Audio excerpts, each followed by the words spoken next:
Yeah, apparently it's got 3 or 4 different versions of it. If it's purple or something, it means that somebody's getting your location. If it's hollow, it's within 24 hours and different variations of that. So I turned it on for the weather forecasting to tell me if it was going to rain today or not. So that's what it was from, but it didn't tell me that.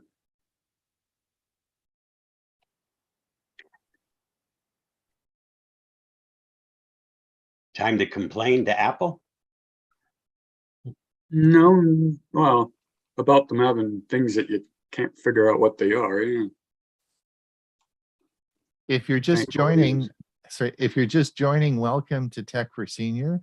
The meeting, the show will start in about 15 minutes.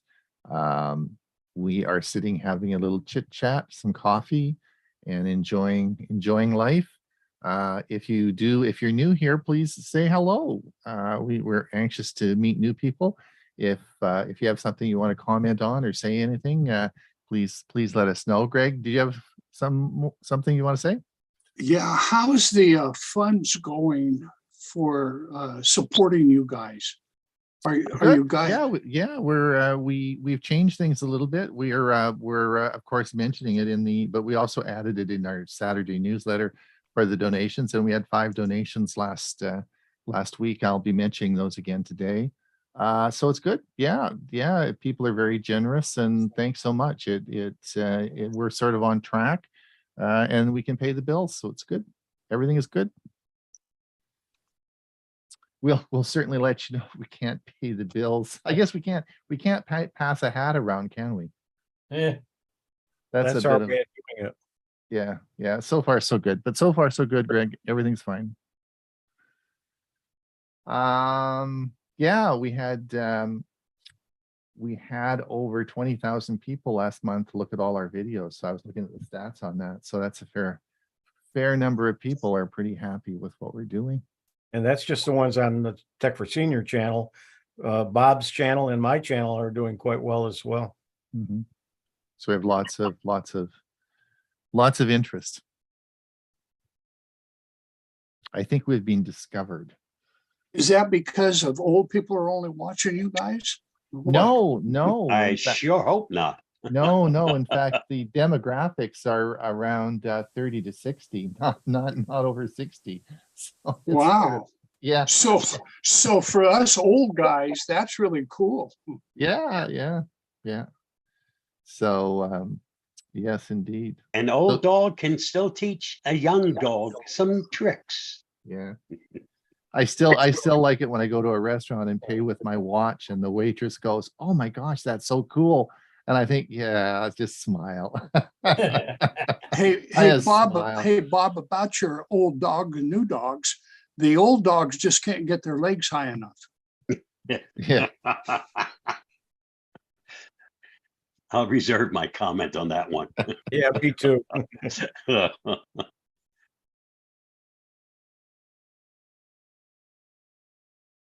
Well, that stopped the conversation, didn't it? It did. So we're getting, isn't Apple announcing, is the Apple event this week or is it next week? It's next week. Well, actually, no, the week after. Or maybe it's Friday of next week, but later in the day. So I have a big announcement. Next Monday, it will be, of course, it'll be our 128th show, but I will be 70 on Monday. Oh, young spring chicken is getting older. Wow. Yes, I'm having the big 7-0 next Monday. Yes. Only thing I can tell you, Ron, is from there it's all downhill, and it happens quick. So is Gail going to do a big surprise thing for you that you don't know about? Well, if she hasn't told me. So I don't know. Yet. I doubt it. I don't think so. So do you feel old? Or you just look old? Well, I'll tell you one thing though, Greg, is that when we were in Mesa, certainly the arthritis and the aching in your bones was a lot less in Arizona. It really was. I don't know what you found up where you are now, but I mean, it was a lot. You did feel younger when it was hot out in Mesa. Eh?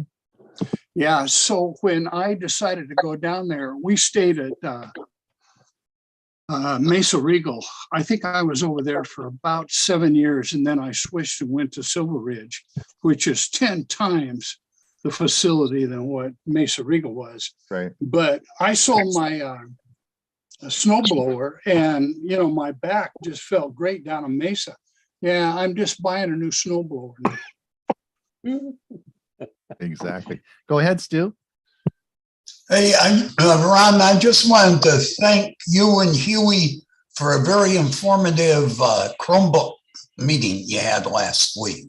Oh yeah, that was last week. Yeah, it was fun. Your observations on what came with 104, I found 4 different lists, and there's very few things that are listed on any 2 lists of the same ones. There's so many things, and the screencasting that came out, you didn't mention it, but it's a feature that now you can do on the Chromebook natively. You don't have to go out and get another application. But and Hewie, I love that immersive reader thing. I'm trying to read, Hewie, about how you can install immersive reader on Chrome, on the Chrome browser. And I've got some links. I've got to try it this afternoon to see if it's possible to do it. But it would be nice to be able to bring up text and messages the size that everybody can see them, and it would prevent me from having to do PDFs and things ahead of time. Yeah, it is a time saver. Yep. It works better than the other program, the other add-on that I was using, and I off the top of my head can't remember it, but okay.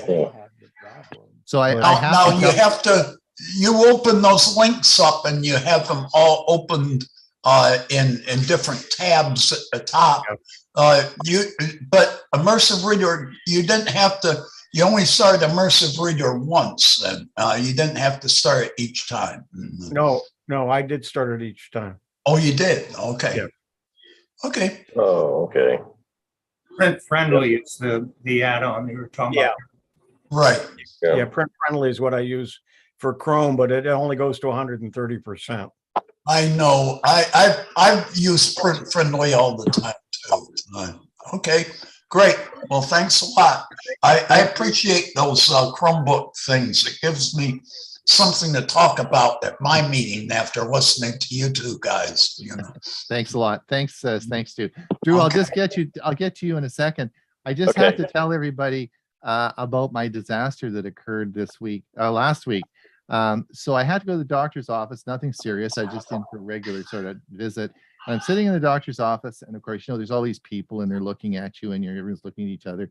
And I decided that I was going to continue reading my ebook. So I opened up my Kindle app on my Pixel 6 phone. And I'm reading it opened it up where I left off it was on my other computer, and it was great. I was sitting there thinking, this technology is so cool, right? And then I thought, well, just a minute now, I've got my earbuds in. Why don't I have it read to me? All right. So then I said, okay, it's got to be a way to this.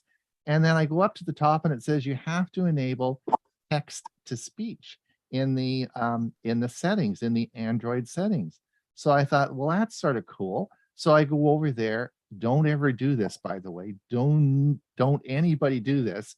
And I enabled text to speech. Now, because I'd done 10 years of tech support down in Mesa, I did see this happen twice where people came in and had done that and they completely lost control over their phone. And that's exactly what happened to me. The phone started talking to me, right? Everything I wanted to do, if I clicked on it, it started talking. And you can't get out of it. It's impossible. The volume button didn't work. The power off wouldn't work. And my phone, and so everyone's looking at me like, shut your stupid phone off, because everything I try to do, the phone is reading to me, right? And I can't turn it off. I'm pushing the power button, nothing worked. I couldn't turn it off, right? I was so worried about this. Anyway, go and see the doctor, it was just for prescription refill. And he says, can't you turn your phone off? I said, well, I can't do it. It's just yakking at me all the time. So I finally get home and, I thought I was going to have to, I didn't know what I was going to do. I was going to have to take a hammer to it or something. It's my new Pixel 6, right? So I thank heavens for the internet. Here's the catch. You take and you push the volume control, the up and down at the same time. So you push the volume, here's the code, is you push it, the up and down volume control at the same time, and that for 3 seconds, and it brings up a menu and it says, do you really want to get out of this mode? Yes. Well, if you try to touch it, it won't let you do that. You have to push those a second time, and boom, it snapped out of it and went back to the original. But you could not get back to settings. You couldn't do anything. The phone was totally non-functional. So I'm just telling you, don't do that. It also works if you stand on your left foot, hold your right foot up, put a hand up, and you twirl your finger with your left hand. So it was a real disaster. So just don't ever turn that on. That's a bad one. Drew, go ahead. It's also intuitive, right? Sure. Yeah. Yep. I had that experience once before also, Ron, with my Samsung phone. But the problem is getting out of it, because you can't get out of it. I turned it on by accident, and I got out of it. I didn't have as much trouble as you did, and I certainly didn't. I was thankful I didn't have to go to a doctor's office. But You it weren't did sitting in a quiet room room with everybody looking at you, right? But anyway, what I wanted to mention was I have 2 Windows 11 computers going right now. One of them is running the beta version, and the other one is running the Developer. the one in between, not developer, but the one it's one in between the release version and the developer. The developer version has a version of File Explorer in it that I've been waiting for. It's the one that has the tabs that go across the top of the screen. Yep. And I have a video out on that, Drew, on my YouTube channel. And my beta machine got the software update for it, and I have the tabs on my beta machine. And then last night I went through an H222 update to my Windows 11 machine, and it put in some patches and fixes that I thought were going to enable it on my Insider machine. And I rebooted, and I'm out of luck again. They still they're inching closer and closer. My computer, according to About Windows, is running the 22H2 software. It's just incrementally getting added in as they get closer and closer to the release date. And so far, all they managed to do to me yesterday was break my access to phone link from my cell phone. That's the one thing I've noticed so far. I hope they fix it by the time they release it. Well, I rely on that a phone link a lot. well, the phone link works. It just has a problem with a technical problem with Wi-Fi with regard to, I use a VPN software on my computers. Normally, phone link works with the VPN active. It goes across the local Wi-Fi and doesn't have a problem. After it was working fine yesterday until about 6 o'clock when I started the upgrade. And from 7 o'clock on, I've had no simultaneous phone link and VPN at the same time. I have to turn off the VPN to get phone link to work. But that has broken and fixed itself several times over the last few months. So I'm confident that they'll get it right, hopefully, when they actually do ship the software. But anyway, that was my contribution. Yeah, working with beta and beta software can get you your hopes up and then it goes, things go away. Well, right now, when you grab the File Explorer, if you go too far to the left on the top, it won't move the window at all. You have to grab it from the right-hand side because the left-hand side is broken, I guess, right now. Murray, go ahead. Good morning, everybody. I was wondering if anybody has tried the Olive video editor. Anybody tried that one? Olive, like an olive? Like in Popeye's girlfriend, Olive, or the one he eats. Like in a martini. Yeah. Olive free video editor, use like a pro. Nope, haven't used it. Now it's available on Linux, Windows, and Mac. Are you using it on Linux? Well, I tried it on Linux, and the version, the one that's in beta crashed. And so I tried the earlier one, and the only thing I found with it was that it looked like it would be very good. Well, the idea is excellent. It's really easy to use, except that if you've got a very long video, it's very hard to sort of navigate the timeline for very long videos unless I've missed a trick or something.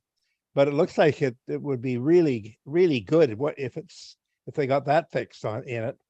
Also, just a topic. I don't know if anybody's been doing this at all, but it'd be really good to have somebody who is an expert at it to show how to share your video files and photographs and stuff on your smart TV using Plex, and showing how to set it up both on a computer and on your smart TV. I have a fair amount of experience with It's great. publishing Ray and did. casting to smart TVs and Fire Sticks using Windows and other related tools as well. Yeah, So if Murray, there's to some- answer your question specifically, I did a presentation for Tech for Senior earlier this year on the Plex server I built. If you go look through the past episodes, you should be able to find it. Find Plex. Yeah. With Yeah, PLEX. what is Plex the software or is it? No, well, a- Plex- Oh, yes, Plex is a software that is free. You load it on your computer and it allows you to create a server where you can store all your media. So on it, I have all my Blu-ray movies and DVDs that I've converted. I have my family photos and family movies. I've taken all my audio music, a lot of my video collection. So pretty much everything is now on the Plex server, and I can sit in the living room with the remote in my hand and easily access anything in a matter of seconds. Oh, I do the same thing, only I attach it to my router. I have a multimedia server router. Here's what Plex will do for All you. right. in addition. As an example, when I put my movies on there, it automatically goes out to IMDb and pulls in all the information, the history of the movie, the names of the actors, all of that. Yep. Okay, thank you very much. Yeah, I'll have to look. I was just looking back to see. I can't just remember. Ray, do you remember what number that was? Do you remember what the? You number know, was? I don't. I'll have to look it up. I'll have to go back and look, but it's Okay. it's there, and I just don't remember what the number is. Go ahead, Tim. Murray, I think you were the one about 2 weeks back. You said you had a problem with the Linux. You thought the drive was dying. Did you resolve that? Not really. I mean, I tried a bunch of recovery things, and what I've done now, and I haven't really recovered it. What I have done, because the drive I took it into one of the computer stores, and they tried a little bit, but it was going to take a very long time. And what I've done using DD Recover, I think it was, and what I've done in the meantime, I bought a hard drive case that has a fan in it, which hopefully will keep the drive from getting super hot. And maybe if I try running it again in that case with the fan in it, it might take a very, very long time. And I don't know how successful. We're running out of time. We've Yeah, gotta we get got to start the show now. Sorry. Yeah, well, we can Oh, that's continue fine. this in the Q&A, but we got. Murray, I'll put my contact information in the chat. Okay, thank you. Thanks a lot. All right, I'm going to mute everybody, and we're going to get the show going.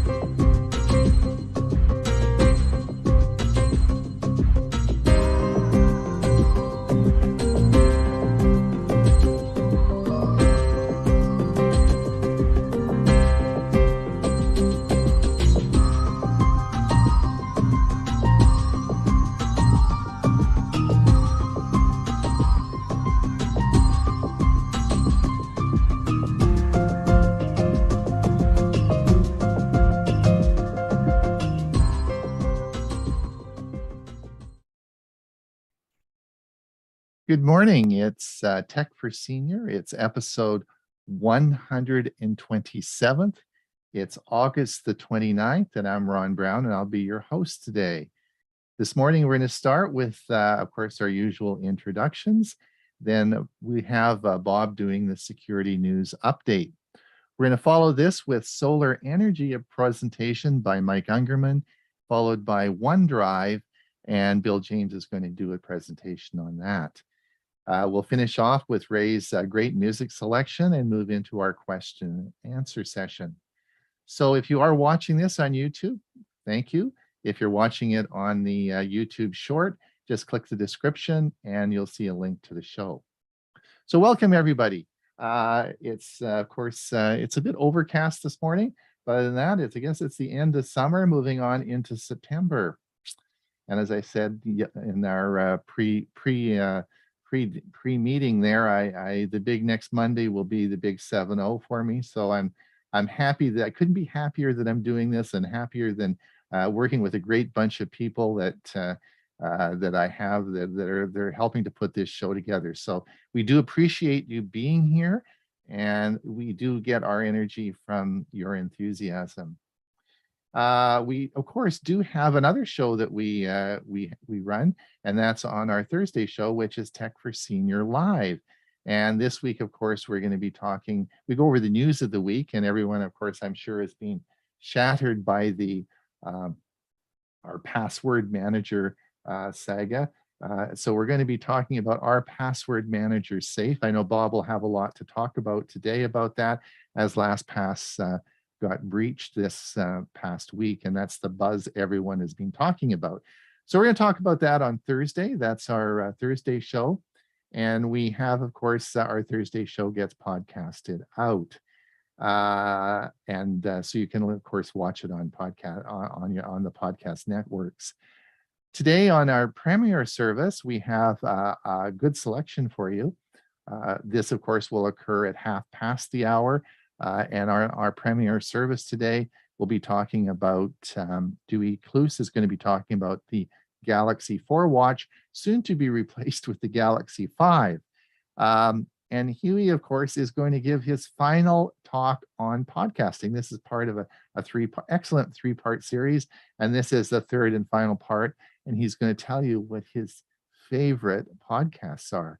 So be sure and watch that. And I'm going to talk about fall detection and how it works, and whether or not you should be interested in fall detection as pertaining to a watch. In this case, particularly the Galaxy 4 watch, again, soon to be replaced with the Galaxy 5 watch.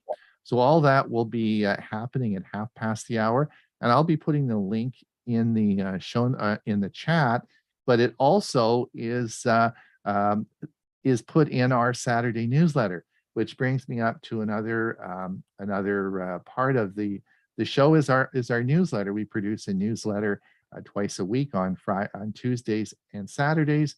And on Saturday, I put the agenda for the show on Monday, as well as all the links, including the link to the as well as the link to the premiere service. So please, it's all free, and there are no ads in the newspaper. In fact, we don't even want to know your email address. I don't even know what it is. So please sign up if you're interested in getting our newsletter.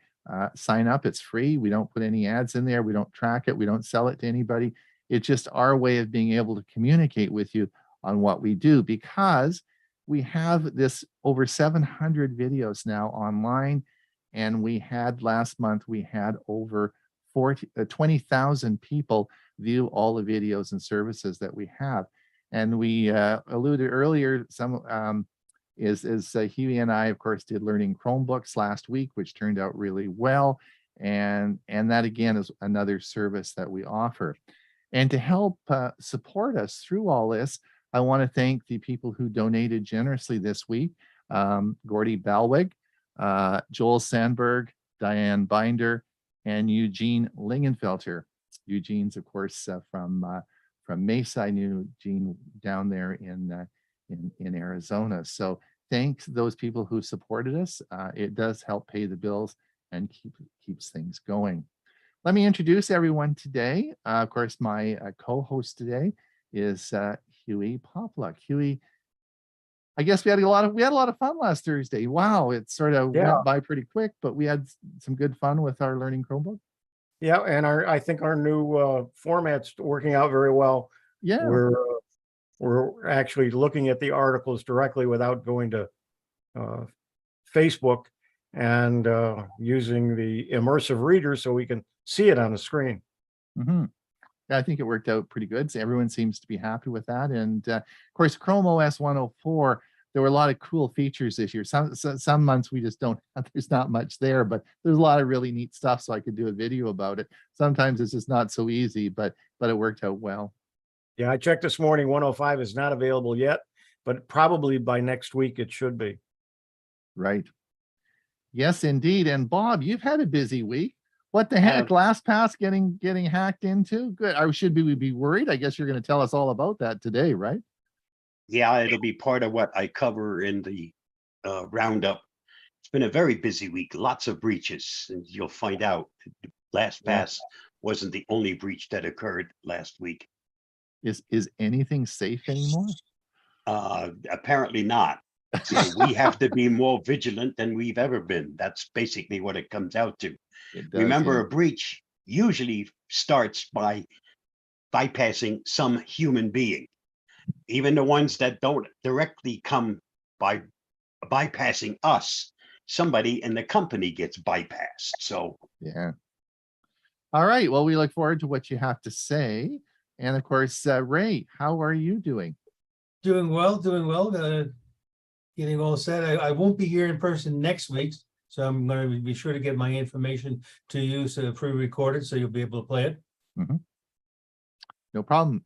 Well, we'll miss you for sure, but we'll look forward to the following week. How's your new phone working out? How's the flip? Are you flipping away or what's happening? I love it. I took it to a party I went to with some friends on Saturday night, and I set it up in what they call the flex mode. So you set it up at a right angle. Me and my friend looked at it, and I said, "Cheese," and it automatically took the picture. Oh, really? So were you the highlight of the party? Were you the highlight of the party? I was being asked over and over, "Can I see your phone? Can I see your phone?" Yeah. All right. Well, we talked about that's the cool aspect of it, right? That's right. That's the sex. Remember, we talked about sex appeal last week, didn't we? That's we did on our Thursday show. We talked about sex appeal with the phone. Exactly. And Bill James, you've got a big talk today. I do. Hopefully it'll make sense to everyone. If not, we'll try to answer some clarify in the Q&A. And preparing my article tomorrow for our gadget of the week. Okay, that's great. Great. Well, we look forward to that. And Mike Ungerman, is it sunny in Florida? Are you in an energy positive mode now? Are you sitting there counting the dollars that you're making? As I look out the window, the sun is definitely shining. So yes. And you can see the little dollar sign ticking along as the money rolls in. Yep. There you go. And photons being converted into electrons or something. Yeah. You're going to tell us all about that today and how we can make money on solar energy, or spend money, I guess, depending how good you're at it. Well, thank you. And we look forward to your presentation as well today. So, all right, just before we get going, I want to thank everyone again for being here. And Bob, do you want to take it away? Let's do that.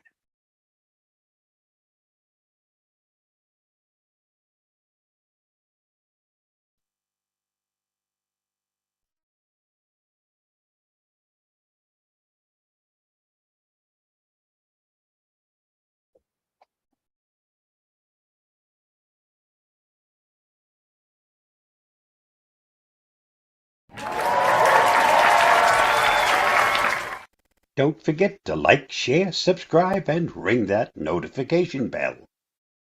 Here is the Avast Security News Roundup for the week ending August 26, 2022.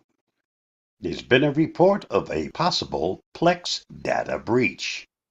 Users of the popular Plex media server may want to change their passwords as soon as they're able. The digital media player and streaming servers said a bad actor had infiltrated its system in a letter sent to users affected by the breach. In it, the company has revealed that it immediately started an investigation after it saw suspicious activity in one of its databases. Based on what it saw, Plex said it does appear that a third-party entity got access to a subset of data, which includes people's emails, usernames, and encrypted passwords. Even Troy Hunt of Have I Been Pawned was affected. As he noted in his tweet, there's nothing anyone can do to be exempt from service hacks, but using a password generator and two-factor authentication make their impact much less severe. To note, he encountered an error while trying to change passwords and found that not signing out existing devices made the switch go through. I received my notice from Plex this morning and promptly changed my password. If you have a Plex account, please do the same. I would also suggest that you activate two-factor authentication if you haven't already done so. Cybersecurity always starts with the user. Read more on this at Engadget at the link listed. LastPass, a very popular password manager, just had a security breach. Using a password manager is a good way to keep your personal accounts and information safe on the vast, wild internet. But password managers are not bulletproof either. Case in point, LastPass. One of the most used password managers is sending out emails warning users that it suffered a breach. I used a free account and have not yet received a notice. As detailed by LastPass, an unauthorized third party gained access to the developer environment through a compromised developer account. While some proprietary source code and other proprietary info was stolen, LastPass has clarified that no sensitive user info, such as master passwords, encrypted account passwords, or account information, was taken by the attacker. An investigation is underway to determine the size and scope of the breach. But in the meantime, Karim Tuba, LastPass CEO, is reassuring users that the breach didn't affect any sensitive info or passwords. Likewise, he's not recommending users take any action on their accounts for now. LastPass said in a blog post, "In response to the incident, we have developed containment and mitigation measures and engaged a leading cybersecurity and forensics firm. While our investigation is ongoing, we have achieved a state of containment, implemented additional enhanced security measures, and saw no further evidence of unauthorized activity. We seem to receive news of a new breach almost daily. Yesterday, I reported on a breach at Plex. Follow the link to see that report. Read more about today's breach at How to Geek. Just follow the link listed. 1/3 of American parents think TikTok should be banned in the US. All About Cookies surveyed 1,000 parents to learn more about kids' security online and parents' approaches to keep them safe. When it comes to the overall assessment of social media, half of the parents are either happy it wasn't around when they were kids or think it makes children grow up way too fast. To mitigate that, 30% of K-12 parents keep their children off of social media entirely. Out of all social media, TikTok gained the least trust from parents, with 52% saying they don't feel confident that their kids' data is safe there. TikTok was followed by Snapchat, 51%, Facebook, 46%, and Instagram, 45%. YouTube, however, was the most trusted platform, with only 27% of respondents having doubts about it. 1/3, 33% of parents surveyed suggested that TikTok should be banned entirely in the United States. Read more at Cyber News. Lockbit hit by DDoS after Entrust hack. A notorious ransom gang, Lockbit, suspects IT giant Entrust is behind a recent DDoS attack that knocked Lockbit's data leak site offline. Security researcher Sofiane Tahari concluded that the negotiations between Lockbit and Entrust started on June 29th and, judging from the time stamp, Entrust stopped negotiations on July 13th. The initial ransom demand was $8 million and was lowered to $6.8 million. Throughout the last couple of days, we saw another twist in the story. Lockbit was hit by a distributed denial of service attack that forced their data leak site offline. Score one for the good guys. Read more at Cyber News.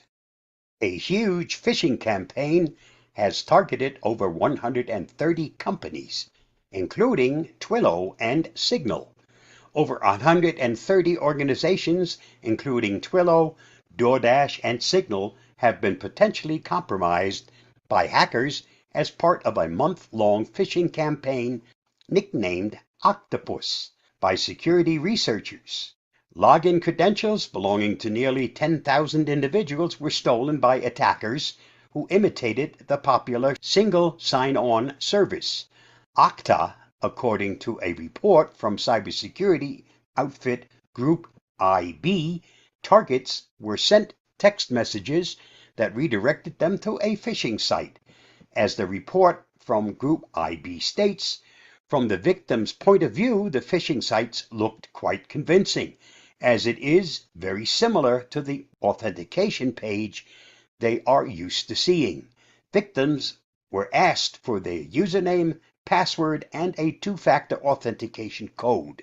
This information was then sent to the hackers. According to Group IB, the analysis of the phishing kit revealed that it was poorly configured and the way it had been developed provided an ability to extract stolen credentials for further analysis. Roberto Martinez, a senior threat intelligence analyst at Group IB, told TechCrunch. Read more at The Verge. Zoom patches twice in the same week. Just days after Zoom patched a vulnerability for its Mac users that allowed bad actors root access, the company released another patch saying the first could be bypassed. The exploit is publicly known and Mac Zoom users are urged to update to version 5.11.6, released August 17th. The Zoom Auto Update utility for Mac holds onto its privileged status to install Zoom packages and can be tricked into verifying other packages. Malicious actors could exploit this flaw to gain root access to the system. To learn more, see Ars Technica. Here's how to hack air-gapped systems. An Israeli researcher has discovered a new hack that can exfiltrate data from air-gapped systems using the blinked LED indicators on network cards. Dubbed EtherLED, the hack involves infecting an air-gapped computer with malware that replaces the network card driver with a version that modifies the LED color and blinking frequency. A camera with a direct line of sight to the LED light can then record the blinking and translate it into binary data. Air-gapped systems are typically found in sensitive environments like critical infrastructure or weapon control units, and they consist of computers that are isolated from the internet for security reasons. For more details on this attack, see Bleeping Computer. This week's must-read on the Avast blog. While there are a variety of phishing methods, the most common have recently centered on the theft of financial information or government IDs. Read the article at the link listed or watch my video on this topic at the YouTube link listed. And that wraps up this week's Avast Security News Roundup. Stay safe, stay secure, and I'll see you again next week. Bye-bye. So, Bob, I like your new intro. Yeah, you sort of should. You gave me quite a bit of information on it. Actually, you produced most of it. I just did some modifications. Yeah, that looks cool. Looks cool. Great. Well, you had a busy week for sure. Yes, and we'll be talking more about the LastPass and password managers. Are they safe on our Thursday show? So if you have any thoughts on that, we look forward to discussing those on Thursday. Solar energy. Let's see how Mike's going to show us how to make money here. Let's get the video up and we'll see how what we learned today.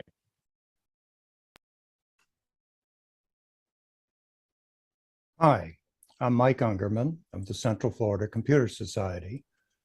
I installed the solar voltaic system you see in this photo on my residence in Florida in 2 phases between 2017 and 2019. In parts 1 through 3 of this series, we covered the technology of producing solar voltaic or PV energy from a system for individual homeowners to place on their roof or on a rack located on their property. We also looked at some resources to enable us to determine if solar electric production would be efficient and potentially affordable for our residences. Now let's start to look at how to go about obtaining a solar PV system. The acquisition of a solar PV system is likely the highest expense you will have for your residence next to the purchase of your home itself. As a result, it's necessary to prepare yourself with dealing with companies who want your business and, in some cases, are willing to do anything it takes to get you to sign on the dotted line of their contracts. This video is one of many exposés investigating the shady tactics of some of them. To the I-Team now, a hidden camera Fox 5 I-Team investigation takes the shine off some big promises made to Georgia homeowners about solar power. Talk about frustrating. Some solar customers ended up spending even more for power than they did before. Fox 5 I-Team reporter Randy Travis shows you the right questions to ask in this growing industry. Randy? Russ and Courtney, the sales ads to go solar are everywhere on social media. So we invited 2 of the bigger advertisers to a house outfitted with hidden cameras. And since both salespeople just recently started with those companies, we decided to show them to you this way. I've never worked anywhere that everybody's so happy. Her happy employer is Power Home Solar, now changing its name to Pink Energy, based in North Carolina, the largest home solar company in the Southeast. The cost for electricity and the cost for power are going up, and they're going up quickly. He works for Solar Titan USA out of Knoxville, Tennessee, also making a big push into Georgia these days. But despite their upbeat sales pitches, both companies made promises to Georgia customers that quickly turned those smiles upside down. It's not turned out to be what was promised. They know it's not working, and they don't ever respond to anything. Rod Culver agreed to pay Solar Titan USA $43,000 to outfit his Douglasville home, with the promise to give him backup power and reduce his electric bill. It was supposed to go down about 80 or 90%. We'll never know. According to the Douglas County building inspector, Solar Titan failed to pull a building permit to do the work. Without that permit, Culver can't hook up the system to the grid. It's a worthless system. It's not ever going to be running, and they want me to pay for it. A spokesman for Solar Titan USA told us they did pull an electrical permit, but didn't know Douglasville required a building permit too. They've called Culver to reach a resolution. He wants the system removed. Did the salesman tell you things that turned out not to be true? Absolutely. Almost everything he said turned out to not be true. Like how Amy and Nathan Tatro would be able to sell extra solar power back to their utility, thus giving the Lafayette couple a negative electric bill. Have you seen a negative power bill? No, never. Their Power Home solar system cost $91,000, financed over 25 years. Her North Georgia EMC bills have barely budged. If I'd have known all this, I would have never made this decision. I would have just stayed with my regular old power company. It's an understandable feeling. For some homeowners, solar power is a legitimate option if they want to try to cut back on rising energy costs. But many of them don't know the right questions to ask. Well, we do know the right questions, but listen to the answers we got. Power Home Solar decided not to use their happy salesperson to make the hard sell for us. Instead, we were patched in to speak virtually to Andrew, who said he was a senior account manager. So we're showing his face. These are expensive systems. A lot of people think they're 5-10 grand, but really, we're eliminating a lifelong utility bill. That's right, he said eliminate. To do that, Andrew quoted us $69,999, later guaranteeing a 67% reduction in our power bill. Worst case scenario is you'll have 23% of your bill left. But that really is probably going to be in the winter when we're not producing as much. We had two local companies design solar systems for the same house, Creative Solar USA and Alternative Energy Southeast. Because of shade and the roof design, neither said it would reduce our 7%, not even by 50%. But their cost was drastically lower than Power Home Solar's price. And this is why it's good to get a number of quotes to compare, and then the truth serum comes out. But you also have one-to-one net metering, which is huge. Andrew wrongly promised that we get full credit for every unused solar kilowatt we sent to our electric company. It's called net metering and can reduce your electric bill dramatically. You'll get bills in the summer, more likely, that say negative balances because in the summer we produce a lot more electric than we actually need. But Walton EMC, the utility that services this home, doesn't offer net metering. Power Home Solar said it fired Andrew because what he told us did not act in accordance with our sales guidelines and trainings or our ethics. They also agreed to cancel Amy and Nathan's contract and take down their system, again citing a rather significant miscommunication by their sales rep. It's almost going to be harder and harder to get solar in the next couple of years. Solar Titan's recommended estimate for our house was almost as high, nearly $58,000. That's $345 a month for 20 years. Am I still going to pay for power? No, so with this right here, you pay, this would take care of all of your usage. So this would be about 100% of your usage right now. Randy Travis with Fox 5 News. We've had some complaints about your company, so we wanted to kind of hear how the sales pitch went. Yeah. How can you promise her that her power bill will have no consumption charge at all with this unit? How can you make that promise? I'm not going to answer any questions from you, man. This is real uncomfortable for me right Well, now, imagine the people who have been told that and they get power bills even after they've spent so much money on this system. Yeah. They'd be uncomfortable too, don't you think? Well, Solar Titan USA told us none of their salespeople should be saying that their system will replace 100% of your power bill, and to do so is a firing offense. They said that they are not firing that salesman, they're just retraining him. So, let the buyer beware. Let's take a look at a few resources that can assist you in being a smart buyer. And these are sites that I've used previously in our presentation: the U.S. Department of Energy, Google's Project Sunroof, and I'm going to show you also Solar United Neighbors, a not-for-profit organization that assists with the acquisition of solar PV.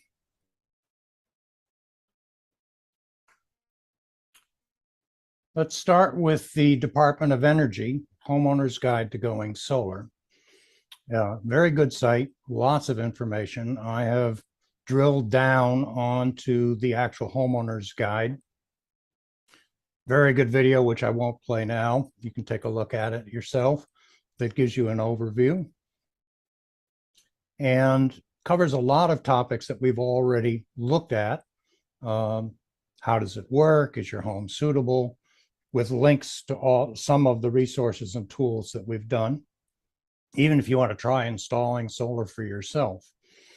And down at the bottom of this link, we have where can I find other resources about going solar? I've opened it up, and there's a residential consumer guide to solar power, which I will go to.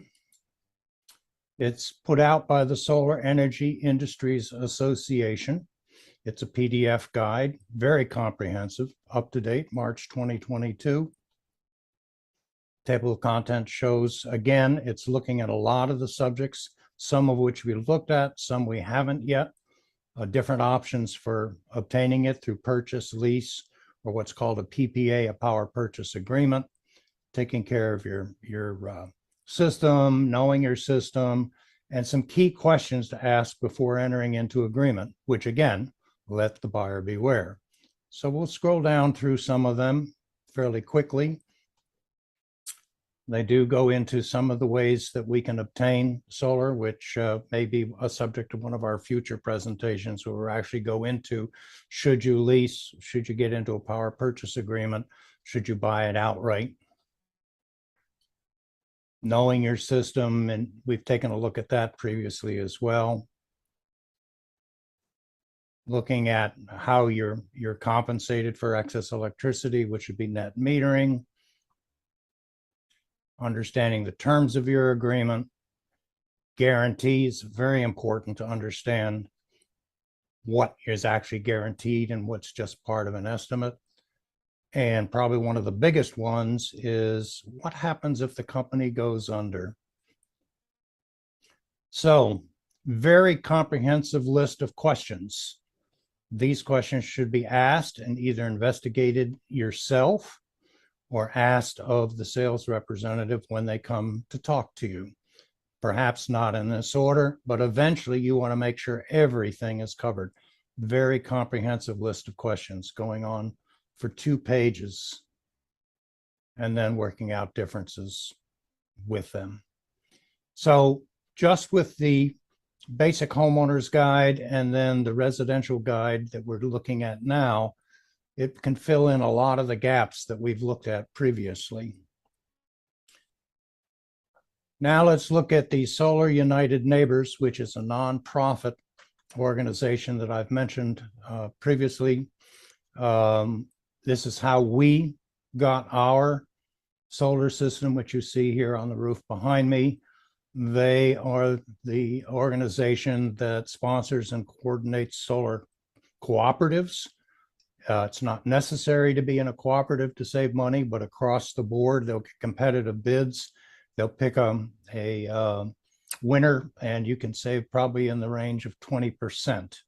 And then they talk about joining a solar co-op and going solar on your own. So if you click go solar on your own, they will, if you become a member, but you can call them initially and get some help, but it's not, they'll take donations and you can become a member. And they'll answer your questions either by email or by telephone. They will assign a representative to answer one-on-one questions as you go through the process. They'll help you find reputable installers, especially if they're not in a co-op, but perhaps a co-op has been recently run in your area, and they can tell you who the winning bidders were. And then they'll follow up with you, or you can stay in touch with them to make sure that it continues to work, continuously. And finally, Project Sunroof. We've taken a look at Google's Project Sunroof. We've looked at the home solar analysis, and they can help you then choose a provider and give you some basic guidelines for choosing a provider. So how should you choose in terms of basic is what is their experience? What is their customer rating? What is their workmanship in terms of licenses, photos of completed jobs, getting their quotes, make sure they list out all of the estimated costs with projected savings, system installation, maintenance costs, listing all the components by make and model so that you can, if you wish, look up the individual components yourself and find out what their specifications are and perhaps suggest alternatives. Timing to see what the average wait time is for an installation, and then when they would schedule and the various different steps. and again, guarantees. So again, 3 different sources of information which are worth spending a lot of time with if you're going to make the investment.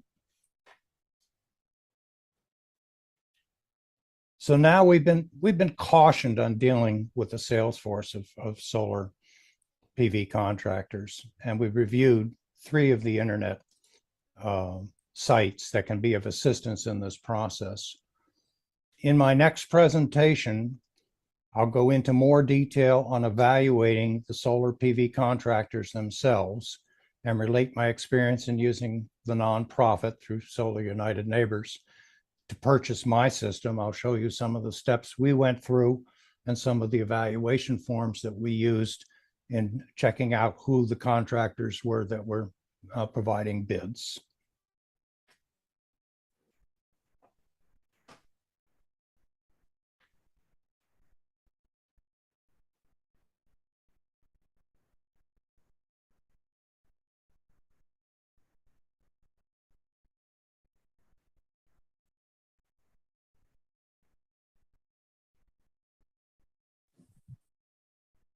You're muted, Ron. Thanks, Mike. Those are big dollars to have it not working. Yikes, that's not good. Well, that's why I said, you know, it's kind of like on a smaller scale buying a car. You're really going to have to watch how you deal with the salespeople. And on a purchase this large, you really have to have your ducks in a row. You've done all your research because you're going to be dealing with some highly trained salespeople that are out to get your business. And you would absolutely have to make sure that the company you're dealing with to get your power from is going to be able to accept power back into the grid.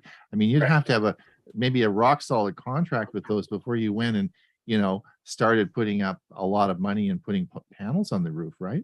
Correct. Yeah. Okay. All right. Well, more to talk about in the Q&A if we have questions. That's great. Bill James, where's Bill? Where did Bill go? I'm here. Are you? Oh, there, you're over there. Right. Okay. All right. You're up. I guess you're going to talk all about part 2 of OneDrive, eh?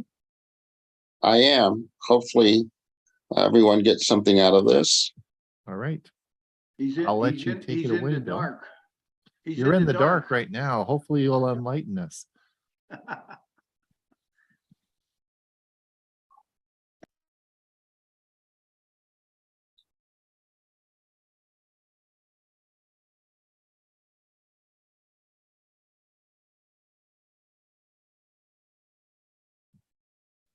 Good morning, all.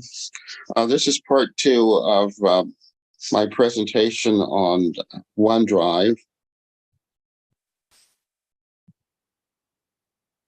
Well, you can always choose where your files that you create. Your computer settings include default save locations for your desktop documents, pictures, and files.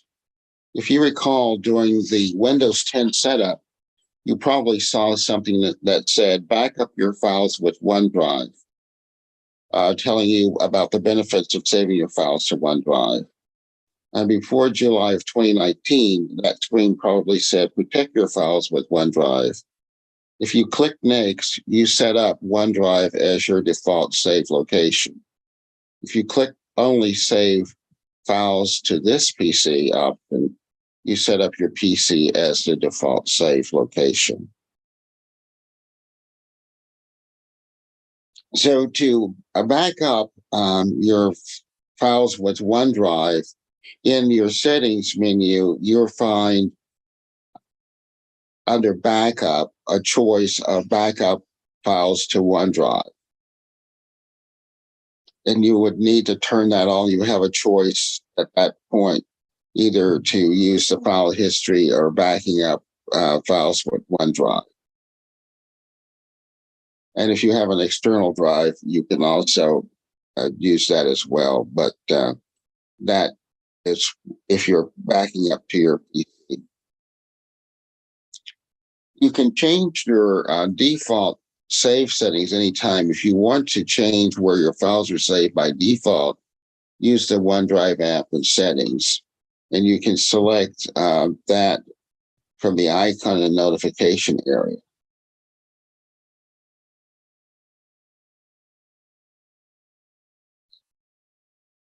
And when you click on that little cloud, you'll find you have this little applet that will show up. It says this is also where you can select automatically save your photos and videos. If you notice that if you have this box here checked, where it says photos and videos, that means that OneDrive will automatically save your photos and videos to a connected from a connected camera or phone. And it also will save your screenshots if you check this box below.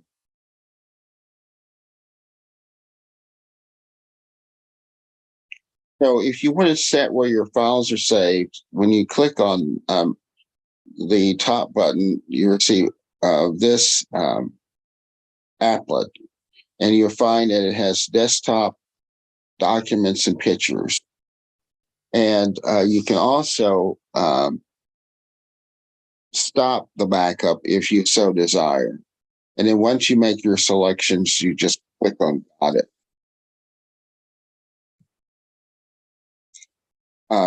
If you want to choose what files are saved, you also can go in and choose those folders. You can choose the top checkbox that says make all files available, or you can go down and individually select which folders you want to do.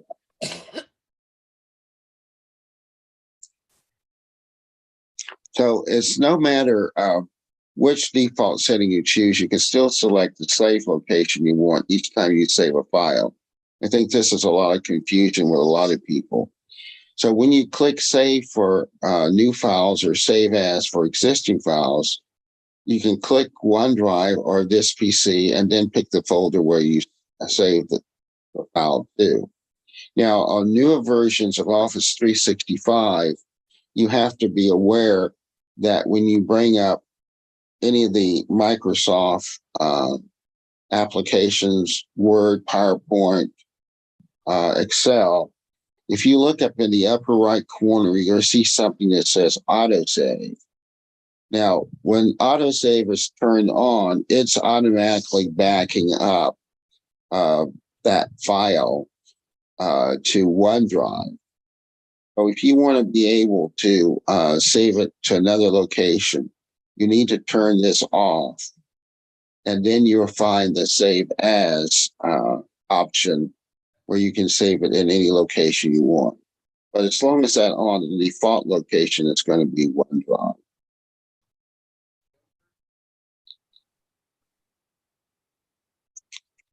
Also, whenever you hover over the OneDrive icon in the taskbar, it will show your status that OneDrive Personal is up to date. You might need to click on the Show Hidden Icons arrow to show that particular icon. It'll be next to the notification area, either see it. And if the icon doesn't appear in the notification area, OneDrive might not be running. So you need to go into all apps and click on it to turn it on. So select Start, type OneDrive in the search box, and then select OneDrive in the search results. So as I said before, if you remember that other applet, if you should stop protecting a folder, that folder on your PC may suddenly look empty. This is because the desktop documents and picture folders exist both under this PC and OneDrive, which might make them easy to mix up. So when you stop protecting a folder, existing files stay in OneDrive and new files save to your PC. So whether you save by default to your computer or to OneDrive, all your files are available on your PC. The OneDrive app built into Windows 10 synchronizes your files between OneDrive and your computer so they're backed up, protected, and available on any device. You can use files on demand to free up space or to make sure files and folders are always available on your device, even when you're offline. OneDrive also comes with a web application in addition to the desktop, and the web version has a different interface. You have to sign in to your Microsoft account in order to access it. This is the main OneDrive navigation screen, which is accessed from a web browser. The navigation interface resembles File Explorer. The navigational area is similar to Windows File Explorer, where files can be dragged and dropped around, or the buttons can be used to create files to upload the existing documents to OneDrive. This is for new, upload, sync, and flow. And then as you notice on the left side, you also, when you hit the new button, you can create a new document in Word or Excel, PowerPoint, or whatever you're choosing. If you don't have access to a computer, that's not a problem. You can access OneDrive Web from any using any browser, as long as you have an internet connection. And as I said before, you can add, delete, or share files, folders. So to do so, you just sign in to your OneDrive Live account, and then select the file, then click Share. And you also can do it from the OneDrive folder in File Explorer.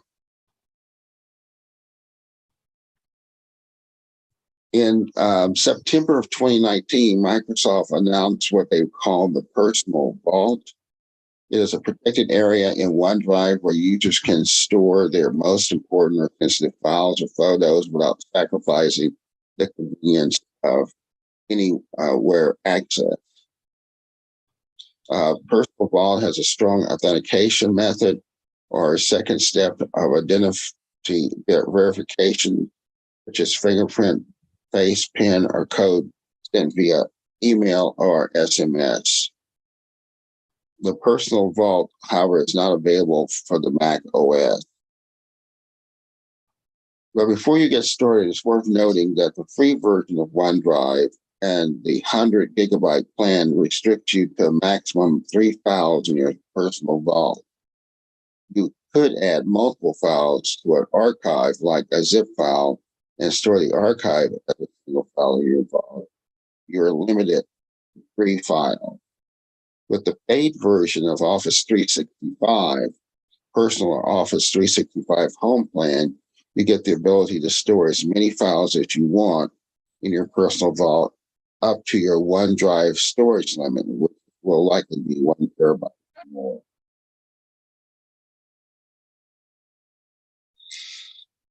If you're one that completely do not want to use OneDrive, you can disable it. In Windows 10, Windows 10 and OneDrive are sewn together tightly, so tightly, in fact, that OneDrive gets its own node in File Explorer, and the OneDrive Sync client runs automatically at startup. You don't have to use OneDrive's cloud storage. Maybe you prefer a cloud service from another provider, or perhaps you're philosophically opposed to storing files in the cloud. Regardless of the reason, if you don't want to use OneDrive, you're free to ignore it. To disable it, you do the following. When the sync client pops up asking you to sign in, just click Cancel. And you can then change the OneDrive settings so that it doesn't run automatically at startup. That option does, however, leave the OneDrive icon in the navigational pane of the File Explorer. To make it disappear, you need to make a simple registry edit. The registry edit is for the more advanced user. But if you notice here on this applet, in OneDrive, in the settings, under General, store at OneDrive automatically when I sign into Windows. You just need to uncheck that box, and that will no longer allow OneDrive to be running in the background. So if you want to do a more extensive this method in the OneDrive 10 or Pro or Enterprise versions. You can use group policies to make this your open local group policy editor and go to computer configuration administration templates, Windows components, OneDrive, then double click on the policy, prevent the usage of OneDrive for file storage and set it to enable. After you restart your PC, you'll find that OneDrive icon is no longer in the navigational pane. The sync client no longer runs. On devices running Windows 10 Home, where group policies isn't available, you have to edit the registry manually. Note that this change applies to every user of the selected device. If you previously sync files to OneDrive, they remain in the local OneDrive folder, no longer linked to their cloud component. So one of the benefits of OneDrive is that it restores your data just entering a Microsoft account. You can store several different kinds of the files on OneDrive and then access them from any of your Windows PC or mobile devices. Anyone who is the owner of a Microsoft account can use it for free within 5 gigabytes of storage. It enables you to share your files with ease. Other people can visit your shared files with the link. Files on demand syncing, users can do not have to sync the entire OneDrive, but they can choose to sync the files that they are demanding. So in summary, OneDrive enables you to work closely with other Microsoft Office applications with the Microsoft platform. When you launch one of these applications, it's the list of recent documents, including those saved to OneDrive. If you don't want to use OneDrive, you can always disable it.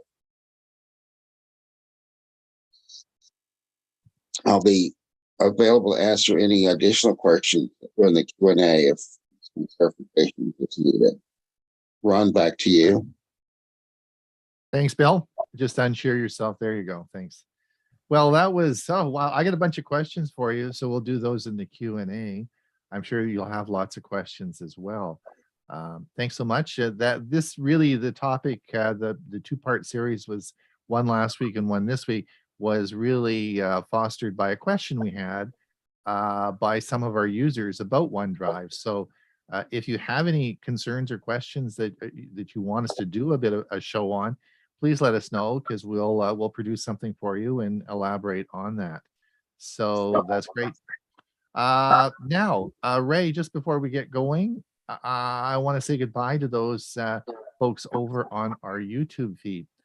Thank you for coming. Don't forget, I put the link to the premiere video in our chat. We'll be starting that at 1:30. And if you want to pop over, we still have lots of room for you to come over if you want to participate in the Q&A. We'll be happy to have you. So I'm going to stop the feed now. Over to you.